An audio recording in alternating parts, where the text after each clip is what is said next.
جی بالکل، اس وقت میں موجود ہوں لاہور مینار پاکستان، اور کل صبح 13 دسمبر چونکہ شہر لاہور کو مسلم لیگ نون کا گڑھ مانا جاتا ہے، اور پی ڈی ایم کی طرف سے کافی دن سے یہ شور تھا کہ لاہور مینار پاکستان میں ایک بڑا پاور شو ہوگا، بڑا جلسہ ہوگا، جس کی تیاریاں مکمل کر لی گئی ہیں، اور ابھی سے یہاں پر عوام کا جمع غفیر ہے۔ بہت سارے کارکن یہاں پر موجود ہیں جو اپنی پارٹیوں کے حق میں نعرے بازی کر رہے ہیں۔ میرے ساتھ نہال ہاشمی صاحب یہاں موجود ہیں، اور جلسے کی تیاریوں کے حوالے سے ان سے پوچھتے ہیں کہ کتنے لوگ ہوں گے، کیونکہ چند ہی روز پہلے اسی جگہ پر لاکھوں کا مجمع دیکھا گیا ہے۔ کیا صبح دوبارہ سے مینار پاکستان اسی طرح سے بھرے گا، یا عوام کا کیا رد عمل ہوگا؟ جی بتائیں ذرا۔ بسم اللہ الرحمن الرحیم۔ آپ نے جو ابھی کہا چند روز پہلے لاکھوں کا مجمع تھا، اللہ کرے ہر عاشق رسول کو لاکھوں کا اور کروڑوں کا مجمع ملے، اور اس کا موازنہ نہیں ہے۔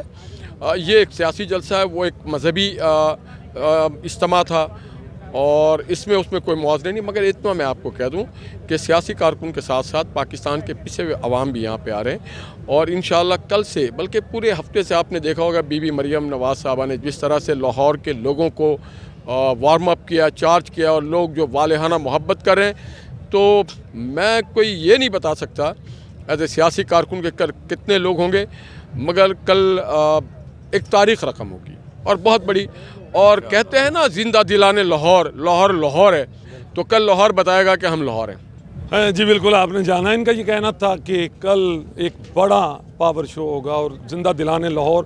جو بات میں نے پہلے بھی کہی ہے کہ پاکستان مسلم لیگ نون کا لاہور کو گڑھ مانا جاتا ہے، اور اسی حوالے سے یہاں پر چونکہ جلسے کی تیاریاں مکمل کر لی گئی ہیں اور جلسے کی مکمل تیاریاں کر رہے ہیں۔ یہ بھی بات درست ہے کہ مریم نواز شریف کی طرف سے کافی دن سے لاہور کی عوام کو وارم اپ کرنے کے لیے مختلف ریلیاں نکالی گئیں، اور اسی حوالے سے اب دیکھنا یہ ہے کہ کل کتنا بڑا یہاں پر جلسہ ہوگا اور کتنے لوگ یہاں پر ہوں گے۔ جی